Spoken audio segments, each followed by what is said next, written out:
የህይወት ዓላማህ ምንድነው ብለህ ብትጠይቀኝ የህይወት ዓላማዬ በሀገሬ የመኖሪያ ቤት ችግርን መፍታት ነው። ፐርፐዝ ይሄ ነው ማለት የምኖርለት ዓላማ ነው።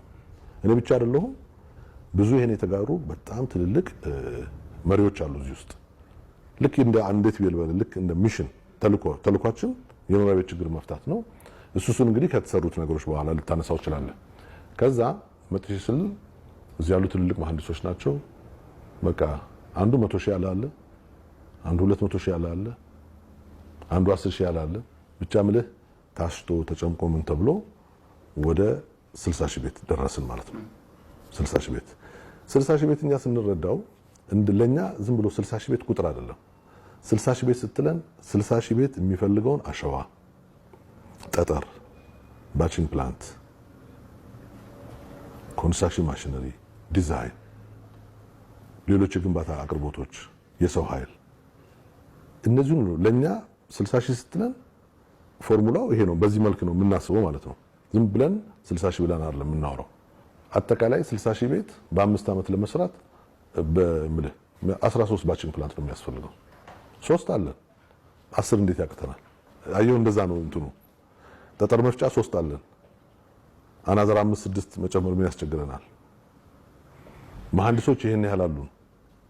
እንደዚህ ያለን ነው ነገሩን ብሬክ ዳውን ያደረግነው። ፕላኒንጉን ስንሰራ በዚህ መልክ ነው የተዘጋጀንበት ማለት ነውና ለመንግስት ያን አቀረብን። ቅድም ካልኩ ጋር ላይ ያይዝልህ አሁን መንግስት በቃ አንተ ካቀረብክ ኦፍ ኮርስ ትጠየቃለህ፣ ትጎበኛለህ፣ አቅም ይፈተሻል በደንብ አድርጎ በጣም ስለዚህ ያን ሁሉ ቼክ ተደረገ። ኦቪዲ ይችላል ኦቪዲ ይሄን መስራት ይችላል የሚል እምነት ተፈጠረ። በሰዓቱ 100 ሺህ ነበር፣ 40 ሺህ ነበር፣ 20 ሺህ ሰራለሁ ያላለ፣ 10 ሺህ ያላለ፣ 4 ሺህ ያላለ፣ 1 ሺህ ከዛ በታች ደግሞ አሉ። ተመራጭ የሆነበት ምክንያት ኦቪድ 60 ሺህ ቤት ለማልማት አቅም አለው የሚለውን ነገር ከኢንጂነሪንግ ሳይድ ኦልሞስት 75% ሰፕላይ ቼኑ ኮንትሮልድ ነው በራሳችን። አንዳንዴ በጣም ሄቪ ኢንዱስትሪ መሆን የለበትም። ለምሳሌ እኛ በቀን አሁን 500 በር እናመርታለን። 500 የምናመርትበት ወርክሾፕ በዛ እንደምታስበው አይነት ሄቪ ኢንዱስትሪ አይደለም። አንዳንዴ እይታውና የወሰናቸው ተግባሮቹ ናቸው እንጂ አሰች ያን ያህል ትልልቅ ሄቪ ኢንዱስትሪ መሆንም የለባቸውም ልልህ ነው። የሜታል ሾፕ አለን በጣም ጥራት ያላቸው በሙሉ እዚህ ቤት የምታየው ምርቶች በሙሉ የኛ ምርቶች ናቸውና የዛን ሂደት አለፍን ማለት ነው።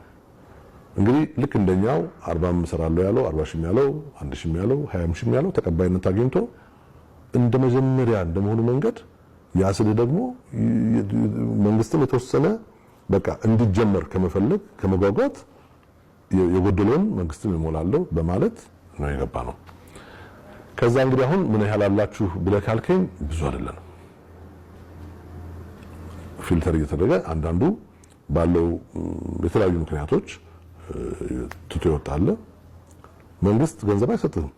በዚህ ኮሚትመንት ውስጥ መንግስት ቢሰጥህ የሚያቀርብልህ መሬት ነው። መሬት ያቀርብልሃል። መሰረተ ልማት ፕሮጀክቱ በሚጠናቀቅ ጊዜ መሰረተ ልማት እስከ ፕሮጀክቱ ድረስ ያደርስልሃል። ማንኛውንም ማለት ነው መብራት፣ ውሃ፣ መንገድ የመሳሰሉትን